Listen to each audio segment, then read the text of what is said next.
Okay, పరిపాలన విషయంలో చూసుకుంటే జగన్మోహన్ రెడ్డికి చంద్రబాబు నాయుడు గారికి తేడా ఏంటంటే ఏం చెప్తారు?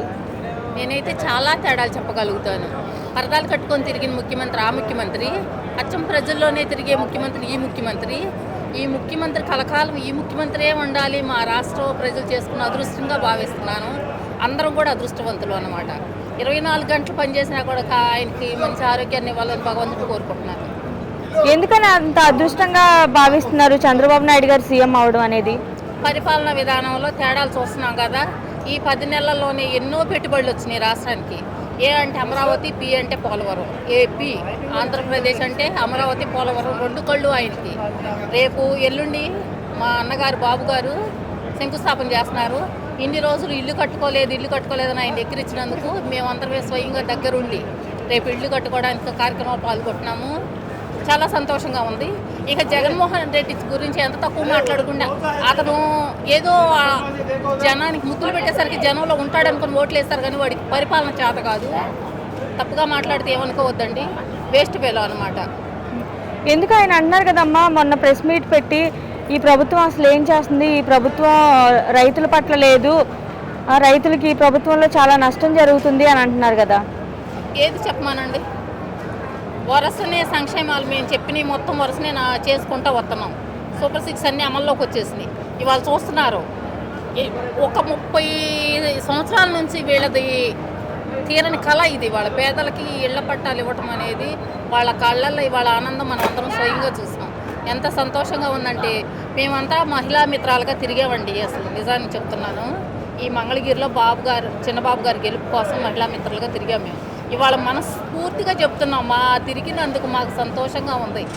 ఒక మంచి పని చేశామన్న ఆనందం, తృప్తి మాకు ఇవాళ కలుగుతుంది. ఈ ప్రభుత్వం వచ్చిన తర్వాత అరెస్టులు అనేవి జరుగుతున్నాయి కదమ్మా, వాటిని కొంతమంది కక్షపూరితం అని అంటున్నారు కదా. కక్షపూరిత అనేది ఈ కూటమి ప్రభుత్వంలో ఎవరికీ లేదండి. 3 పార్టీల వాళ్ళకి కూడా లేదు. ఒక్కళ్ళు కూడా ఎవరికి వాళ్ళే. ఇప్పుడు పవన్ గారు ఉన్నారు, పవన్ కళ్యాణ్ గారు ఇవాళ అరకెళ్తున్నారు. ఆ గిరిజనుల రోడ్లు అసలు ఇంతవరకు ఎవరైనా పట్టించుకున్నారా? డోలీల్లో తిరగటమే. ఆయన తక్కువ చేయట్లేదు, ఆయన బాగా ఎక్కువ చేస్తున్నారు. పరిపాలనలో 3 కూడా కూటమి నేతలు సమపాళ్లలో వెళ్తున్నారు. 100కి 200 మార్కులు వేసుకోవచ్చండి, 100కి 100 కూడా కాదు.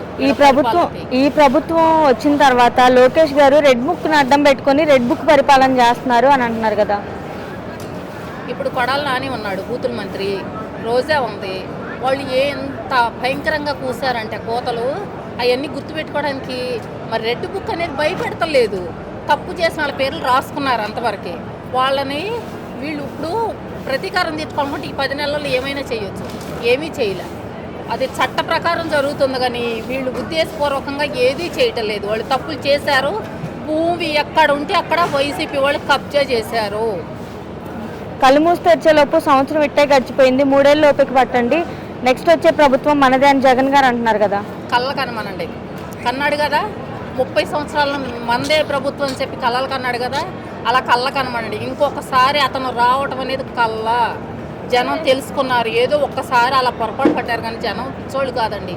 మేము అనుకున్నాము లాస్ట్ మినిట్లో ఏమవుతుందా అనుకొని, జనం విజ్ఞతతో ఎలా చేయాలో అలా తీర్పిచ్చారు.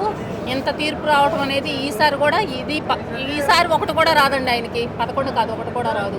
లోకేష్ గారి పరిపాలన ఎలా ఉంది? బాగుందండి. లోకేష్ గారి చేతిలో పట్టా అనేది ఇవ్వడం జరిగింది, ఎలా అనిపించింది? 10 సంవత్సరాల నుంచి చూస్తున్నాము, ఇప్పుడు వచ్చింది బాగుంది. ఒకప్పుడు ప్రభుత్వం ఎలా అనిపించింది, వైసీపీ ప్రభుత్వం? ఆ ప్రభుత్వం మీద ఈ ప్రభుత్వం బాగానే ఉంది సార్. అసలు ఈ పట్టా అనేది వస్తుందని అనుకున్నారమ్మా, ఊహించారా? అనుకోలేదు అసలు, అనుకోలేదు. అనుకోకుండా వచ్చేసింది మా చేతికి, అనుకోకుండా వచ్చిందండి. అనుకోలేదు మేము వచ్చిద్దని, అసలు అనుకోకుండా వచ్చింది. గతంలో చూశారు కదమ్మా, లోకేష్ గారు అప్పుడు ఓడిపోయారు, మళ్ళీ ఇప్పుడు గెలిపించుకొని మంగళగిరిలో యంగ్ అండ్ డైనమిక్గా ఉంటారన్నారు. అదే రేంజ్లో కనబడ్డారు. మాకు రావాలని మేము గెలిపించాలనుకున్నాం, అలాగే గెలిపించుకున్నాం సార్. రావాలనుకున్నాం, మళ్ళీ గెలిపిస్తాము సార్. లోకేష్ గారిలో మీకు నచ్చే విషయం ఏంటమ్మా? మంచి చేస్తాడు, ఇది ఇచ్చాడంటే మంచి చేస్తాడని మాకు నమ్మకం ఉందండి. పసుపు కుంకుమతో బట్టలు పెట్టి మీకంటూ పట్టా ఇస్తానన్నారు, అదే విధంగా మాట నిలబెట్టుకున్నారు. ఇది చేశాడు కాబట్టి మాకు మంచి చేస్తాడని నమ్మకం ఉంది. మళ్ళీ మంగళగిరిలో ఈయన రాడు, వేరే వాళ్ళు వస్తారంటున్నారు, నిజమే? మళ్ళీ వస్తాడు. అందరూ ఏడుస్తున్నారు, నవ్వుతున్నారు, ఆనందంతో వస్తున్నారు బయటికి. ఎందుకంత చెప్తున్నా కదండి, మళ్ళీ వస్తాడు. మంగళగిరి ప్రజలకి నేను అర్థం కాలేకపోయాను మొన్న, ఇప్పుడు నాకు అర్థమైంది ప్రజల గురించి నేను చూసుకుంటా అంటున్నారు. స్టేజ్ ఎక్కితే మంగళగిరి అంటున్నారు. మంగళగిరి మాకు అభివృద్ధి చేస్తాడని మేము నమ్ముతున్నాం, వస్తాడని మేము అనుకుంటున్నాం. గతంలో లోకేష్ గారిని చాలా వరకు చాలా మాట్లాడినారు, ఎలా పడితే అలా తిట్టారు లోకేష్ గారిని. మేము చాలా బాధపడ్డాం అన్నారని, బాధపడ్డాం మేము కూడా. ఈ గత వైసీపీ ప్రభుత్వం ఉన్నప్పుడు మీకు మంచి జరిగింది, ఇప్పుడు ఈ ప్రభుత్వం వచ్చిందా మంచి? ఇప్పుడే జరిగింది మంచి. లోకేష్ గారు పనితీరు ఎలా ఉంది? లాంగ్ లైఫ్ మర్చిపోకుండా చేస్తున్నారండి. మీకు ఎలా అనిపిస్తుంది?